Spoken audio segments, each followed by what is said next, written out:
Yes guys, ang video tutorial ko po ngayon is about Sound.me. So ayun, paano nga ba natin malalaman na meron na tayong campaign kay Sound.me? At kung paano natin to magagamit?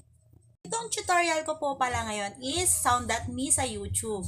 Kasi meron din tayo sa TikTok at soon meron na tayo sa Instagram. So ayun guys, let's start. At ito na nga guys, open lang natin tong ating app ng Sound.me sa YouTube. And then, kapag may nakita na kayo sa inbox nyo, click nyo lang tong check instruction. Kapag nakita nyo meron na kayong ganito sa inbox nyo, ibig sabihin may campaign na kayo guys. So ayun, i-click lang natin tong check instruction. Pagkatapos guys, click lang natin tong view instruction. So ayun dito, may mababasa kayong you must be in the video. No kids or animals in the videos please. Ang ibig sabihin po niyan, ito po yung instruction niya guys. Dapat sundin nyo tong instruction ni Sound.me para hindi ma-reject yung video nyo. Pagkatapos, i-click nyo lang tong open it in YouTube.